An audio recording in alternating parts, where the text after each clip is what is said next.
Welcome to Your Family's Health, the program that focuses on healthcare issues with unique and different modalities for taking charge of your health today.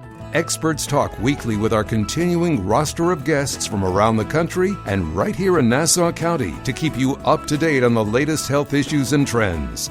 Take care of your mind, body, and soul. Spend the next half hour with the voice of Nassau Community College, 90.3 WHPC, and get on the journey to better health. Hello, and welcome to Your Family's Health. My name is Joan Buckley from the Department of Nursing here at Nassau Community College, and today we're talking about nutrition. And going through our recent quarantine, nutrition is something that you probably haven't given much thought to until now. So we invited our guest, and her name is Laura Burak, owner of Laura Burak Nutrition of Roslyn here in Long Island. And she's the author of a new book called SLIM DOWN WITH SMOOTHIES. Now that sounds so much fun, right? So Laura, I want to welcome to Your Family's Health. We're on the voice of Nassau Community College, 90.3 WHPC. So can you tell us a little bit about yourself and why nutrition? I mean, most people kind of shy away. They love food, but they shy about the conversation because usually it's associated with guilt. You know, we eat the wrong things at the wrong time. So if you could just introduce yourself and what made you do this career and your book. Yes. Well, thank you so much for having me in quarantine. Yes. My name's Laura Burak. I'm a registered dietitian. I've been practicing for around 17 years, which is crazy. I have a private practice in Roslyn, New York, and I'm also a virtual dietitian. So as of right now, I'm conducting all of my sessions virtually, but I was doing that before anyway. And I have a new book out. Thank you. It is called Slim Down with Smoothies. It's 100 really fun and tasty smoothie recipes.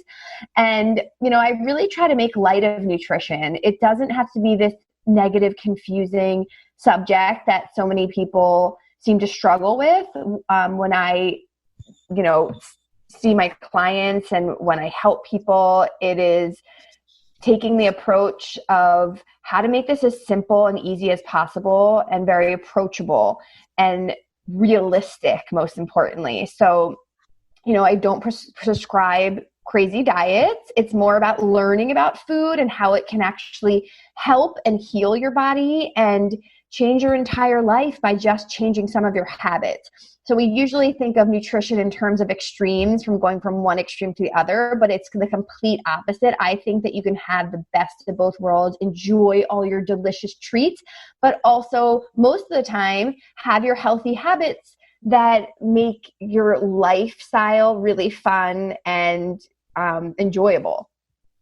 You know, with everybody in the house, and there's more people in your house than normally probably eat the food right now, how are your COVID virtual interactions going? Are people, do they seem frustrated that they've eaten everything that was healthy and now all they have left are the chips that were in the back of the drawer?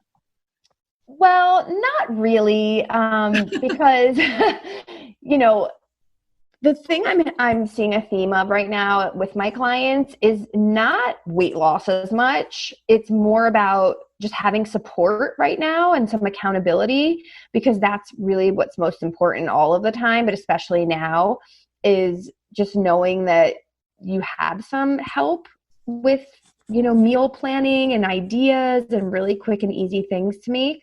You know, it seems now at least that getting groceries is a little bit easier and less stressful and causing less anxiety than it was in the beginning. So I do think people have more access to getting healthy food in their house most of the time. And like I have right now, you know, I get once a week delivery, and I'm very grateful and lucky that I have that, because some people are really struggling with just having enough food in general and having a roof over their head. So it's really important to think about the really things we take for granted. And, you know, I never take it lightly when I'm telling people, you know, place your grocery deliveries. I know there are people that can't, you know, they are just getting by with 1 or 2 days worth of food. So right now, you know, if you're like me, you're getting to the end of your delivery. Let's say mine's, you know, on a Thursday. On Wednesday, I'm running out of fresh greens and fruits and veggies. So that's okay. I tell people, like, try to eat something that resembles a fruit or vegetable at least once a day, and then you're doing a great job. You don't have to put so much pressure on yourself to be making all these healthy gourmet meals all the time. If you can eat healthy some of the time and get something fresh on your plate, then you're doing as best you can right now. Do you relate any of your food choices or what you suggest? Because this is a really stressful time for a lot of families. Not only they may be living through the COVID personally, but the challenges for shopping and the online deliveries and stuff maybe not available. Is there any meal that you think is more important? Like, what would be a great way to start the day? Because usually my mornings are much better than my lunches and my dinners. Right. That's usually the trend, that the mornings and even lunch are fairly healthy, and then things tend to go downhill as the end of the day comes. And one of the main reasons for that is that people just don't eat enough during the day. We're busy, we're doing things, we're working, we're in school, whatever it is, the million things we're doing, and we just don't concentrate on the fact that we might be hungry, and we push it aside. So this is very common in normal life too, that people tend to start picking and grazing more towards the later afternoon and into the evening and afterwards up until bedtime. And then you get the majority of your calories in at the end of the day. And you have to remember that food is energy, and we really don't need much energy at the end of the day. So what I always tell people is kind of swap your day around. You want to maximize your breakfast and lunch and make sure you're actually getting more during the day and the least at night. Because again, we just really don't need much at night. And that's what can cause people to not only gain weight, but not sleep as well, and to experience things like heartburn and all of the things that happen when we take in too much at one meal, or especially towards the end of the day. So it's really important, and I will always stand by this, that breakfast is the best meal of the day. And most of us say, oh, well, I wake up, I'm not hungry. But what will happen is, if you actually eat a much lighter dinner, you will start to wake up hungry, which is a great sign that your body's working better. And then you just get a bigger breakfast in, and you make sure to get a good source of fiber in your carbohydrates. And you want to pair it with protein always. So a good example of that is like a grainy bread, piece of toast with some peanut butter or almond butter on it. So that takes care of all of the macronutrients that we need, which are carbohydrates, protein, and fat. We want to get all three of those things in every meal and snack. And they can be really quick and easy things like I just mentioned. You just make it sound so easy. You really, really do. It doesn't have to be that hard. And you do. You make it sound so easy. I'm one of the people that have to have coffee before I even think about I'm not hungry till like 9:30, probably because I eat late at night. Right. And caffeine can suppress your appetite. So when you have that cup of coffee, you may not feel hungry for a while. And the best possible thing I can tell you is to wake up in the morning, and instead of having coffee first thing, have a big glass of water. You can put some lemon in it. You can just have it plain. It can be hot or cold, but it's a really good practice to get into and set a good intention for the day, and hydrate yourself, because you have to think you've been sleeping for 6, 7, 8 hours. You haven't had anything to drink. And when you wake up in the morning is when you're most dehydrated. We are all chronically dehydrated, by the way. It's a subject for another time. But, if you get up in the morning, you have a big glass of water, it's the best way to start your day before your coffee. So it could go water, breakfast, then coffee, or having your coffee with your breakfast, because there's a lot of, scientific research behind this. But just having coffee and nothing else can cause problems with your blood sugar in the morning. And then that will affect you for the rest of the day and cause all those cravings that happen later in the day. You're making me feel guilty. But it's okay. But it's okay, because I know you're right. The best thing to do is feel guilty. It's not about feeling guilty. It's like, okay, that's a quick, easy change I can make. And maybe if I add in one small thing a week that I'm changing, like having more water, or having water first, or having something in the morning for breakfast, these little things start to add up, and then they become your normal, and they become second nature. So it's not like you're going on a diet and you're going from one extreme to the other, which will never last more than a few days. No, we should look at being healthy. Now, you're listening to Your Family's Health on the voice of Nassau Community College, 90.3 WHPC. My name's Joan Buckley, And today we're learning all about nutrition with our guest, Laura Burak, owner of Laura Burak Nutrition of Roslyn here on Long Island. And she is the author of a brand new book called Slim Down with Smoothies. Now, we were just talking before this little break, right? Or station identification about liquids and hydration. And you said most of us walk around very dry, much drier than we should, and it will throw your whole day off, including how you feel. Mm-hmm. But you're talking, your smoothies are drinks. They're not water, but they look very good. And I am thinking that they're very healthy. Is that true? Of course. So the smoothie book is clearly written by me. I am an expert in my field. I'm a registered dietitian. So it is all based on science and what your meals or smoothies should be made of. So all the smoothies in the book contain healthy sources of carbohydrates, which are fruit for most of them, a good source of protein, which, for example, is yogurt or a unsweetened protein powder or a nut or seed butter. And then the fat is also included in that with the yogurt and the nuts and the seeds and whatever milk that you want. So every smoothie has an option to be non-dairy or dairy. It's completely up to you. So it's really for anybody with any food allergies, for any food restrictions or preferences. And, getting a smoothie in once a day, whether it's a breakfast, a lunch, a snack, is going to kind of cover all of your bases. You're going to get a really good dose of nutrition in a smoothie, and it's really hydrating because it is a drink, but it's a lot of things blended up into one. So for example, you don't like spinach. You can put spinach in your smoothie. You won't even know it's in there, and you're getting vegetables in the morning. So, I make my son something with spinach every day, and he has no idea it's in there. The very interesting thing is, because I'm a nurse, I know about the diets that go along with different comorbidities.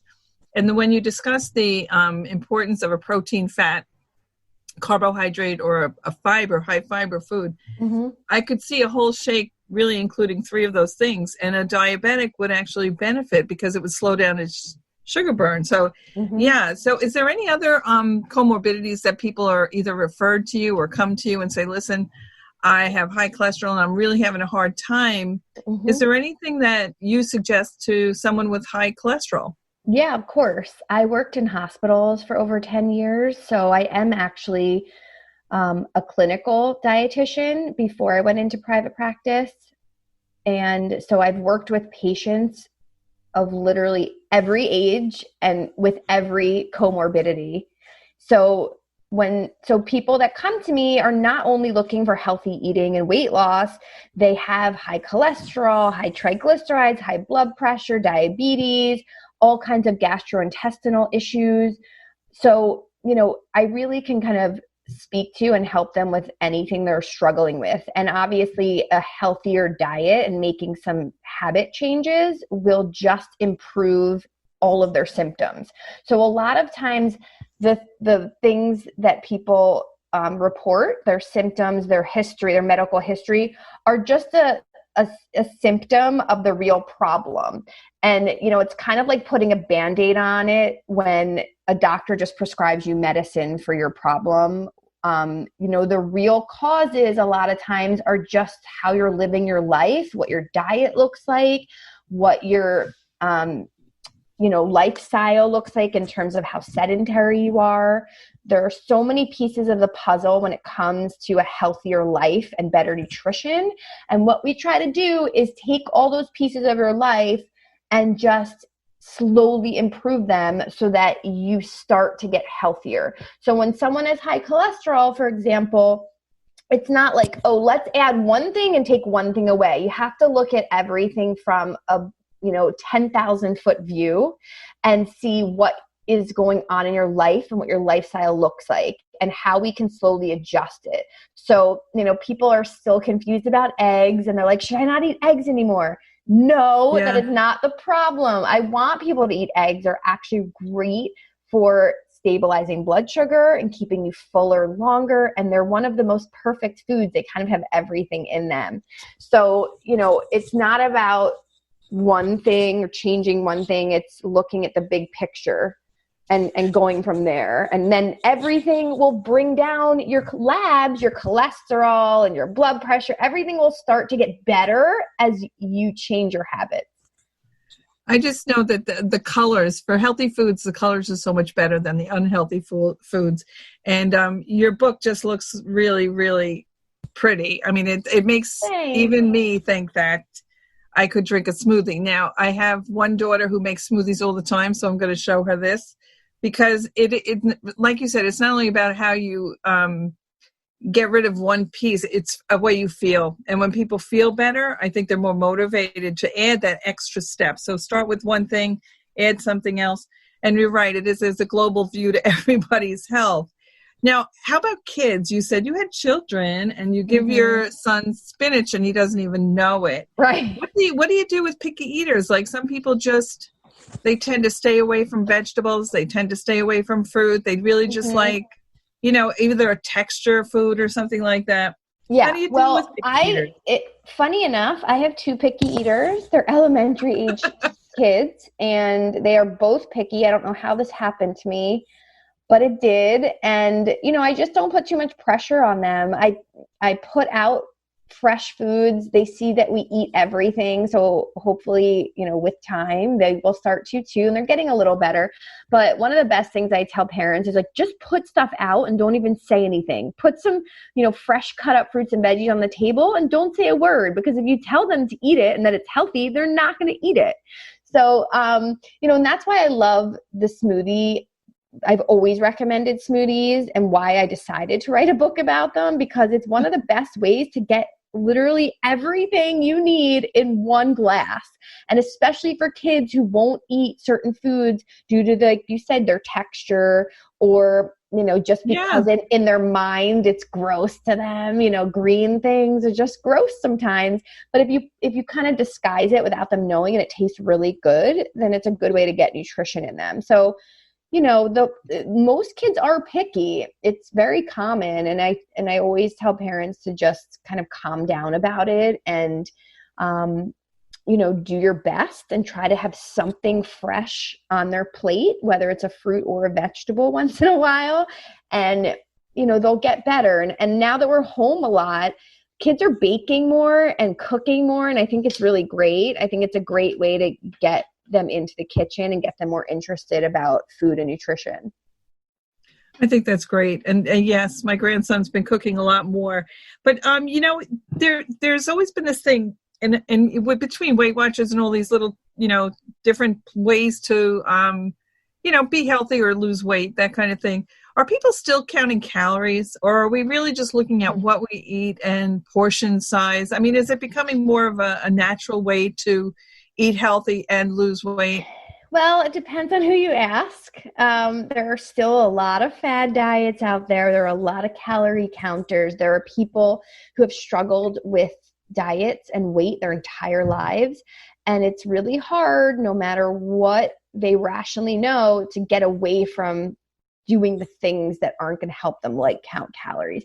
Now, on the other hand, I do teach people about like, what is a calorie? What does it mean? What's a normal amount of calories for a person to have? Because if they have a reference range for themselves, then they're able to make better decisions at a restaurant or at a place that, it's an educational tool to know about.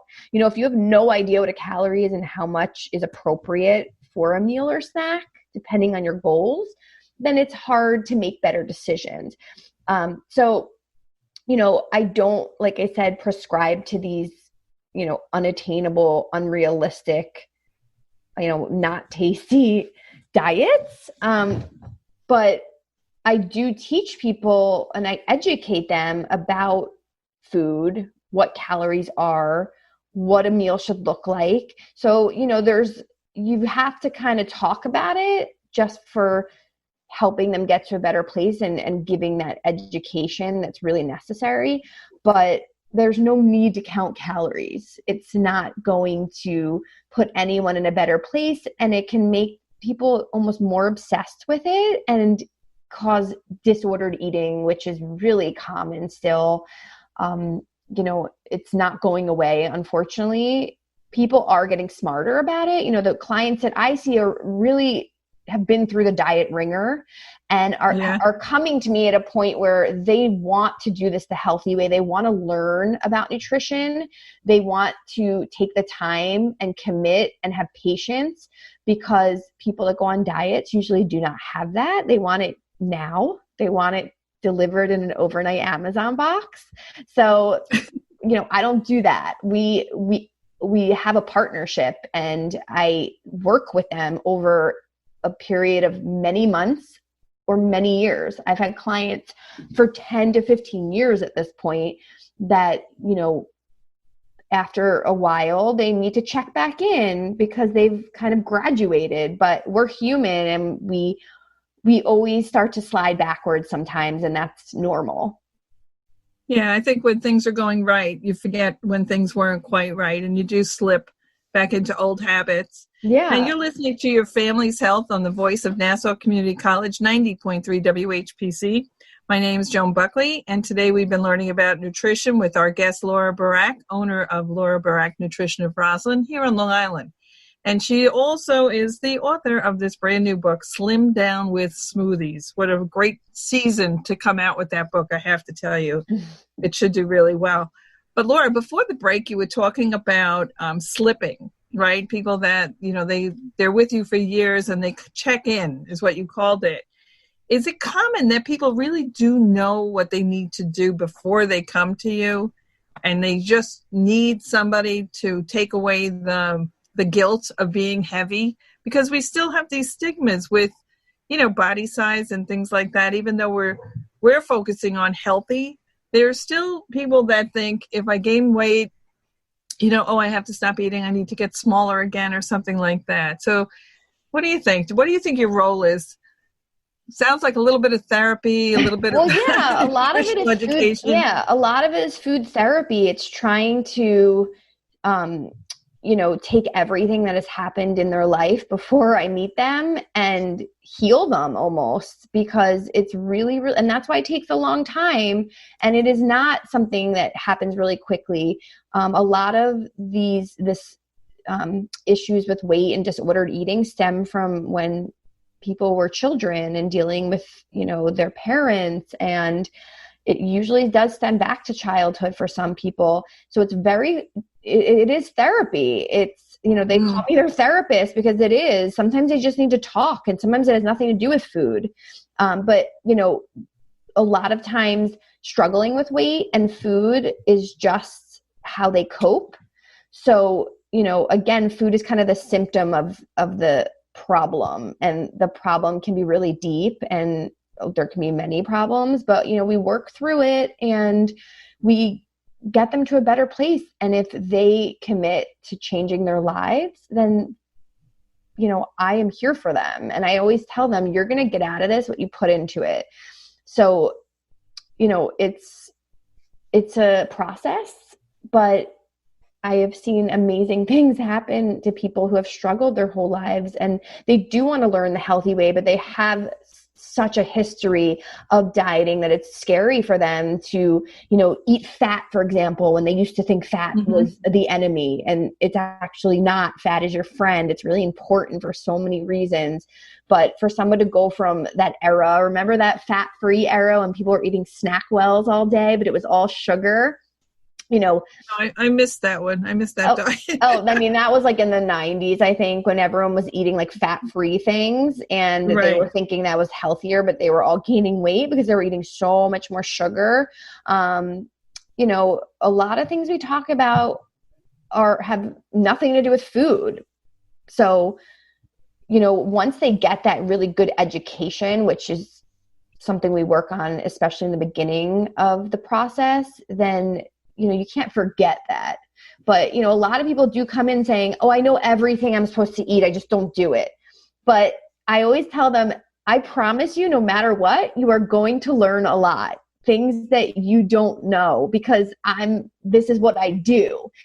I need to outsource for things in my life, like, somebody buying me a desk for my office that fits in there because I have no idea about decorating, So I always tell people, invest in yourself and in the things that you really need help and support with. And health is number one. It shouldn't be a luxury, your health. It is necessary.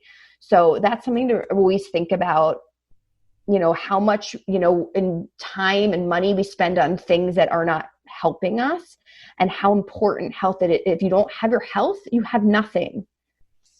Listen, I feel like I've been in therapy now for the past 20 minutes, but I mean, you really are, you're so soft, Sal, that I don't see anybody not really listening and taking in what you say and learning, even if they thought they knew it. I think your presentation is just really lovely. But let's talk about your book, because this looks really good. 21-day plan for weight loss and good health with a smoothie. So how do you start? I can't turn the pages. I'm just looking at it. I know. Well, it's on pre-sale now, so you can order it on Amazon, and it will come in about a month or so. Okay, but basically, the first 3 chapters are what we're talking about now, like how to eat healthy. I've summarized everything that I've worked on with clients for the last 17 plus years into 3 chapters of like how to just start to change your mind and your body, and what does a healthy meal and snack look like. And, the fact is, most of the book, or most of the way I want you to eat, is real food that you chew. And then the smoothies are 1 a day. And it's just a good way to get a whole bunch of extra nutrition in your diet that you didn't have before. And when you start changing your habits in general and just eating healthier, then the side effect is that people will naturally lose weight if they need to. So, that's something to remember. This book is not focused on weight loss, even though the title really says it. No, it's good health. That's how publishers sometimes have to word things. Yeah. But what it is really just a healthy eating book and how to start changing your habits. And it gives you 100 different ideas of how to incorporate different flavors of smoothies into your diet. But, it could, and you could use that smoothie for breakfast or a snack, but the whole concept is, how do I get 1 smoothie a day in that I love and that fills me up, and all of them have all those nutrients we talked about. And I mean, did you pick smoothie because it was a fun food? Because, you go through any of the drive-thrus, they don't have smoothies, but they have, what are those crystal-y things? Filled, slushy, the color. Terrible drink for you. I mean, it looks so good. I have to tell you. They're really yummy. Lovely. They're all delicious. There's chocolate ones. It tastes like a chocolate milkshake. There's peanut butter chocolate. There's berries, and there's citrus fruit ones. There's tropical coconut ones. I mean, there's all different kinds. I really thought of every as far as I know, I thought of every flavor I possibly could. So I'll let you know how my family, when they hear the blender, I'll let you know when they say, "Is that dinner?" And I'll say, "It's so easy. You can't mess them up." Well, listen, if somebody was listening and they wanted to know how to get in touch with you or to find out more about you, your site, your virtual nutrition practice, how would they do that? Is there a website or anything like that? Yes, lots of ways. So on Instagram, my Instagram name is actually called Get Naked Nutrition. I'm on there every single day. It's probably the way to see me the most. So it's Get Naked Nutrition on Instagram. My website is lauraburaknutrition.com, and it's BURAK. I have a Facebook business page as well, Laura Burak Nutrition. I'm on Twitter. I'm really all over. I even have a TikTok account now. It's called Get Naked Nutrition. That's kind of like my social media alter ego. Yeah. So, Laura, I want to thank you for coming and being here. You are the owner of Laura Burak Nutrition of Roslyn. Also, Get Naked.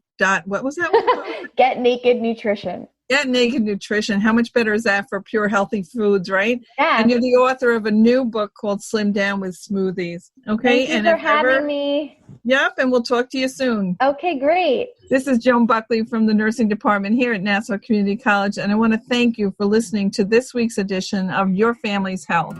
We'd like to get your feedback on your family's health. Send your comments by emailing them to whpc@ncc.edu. Podcasts of today's show are available on iTunes, Android Podcasts, and Spreaker. This program was produced at the studios of Nassau Community College in cooperation with the nursing department. Join us next week for another edition of Your Family's Health on the voice of Nassau Community College, 90.3 WHPC.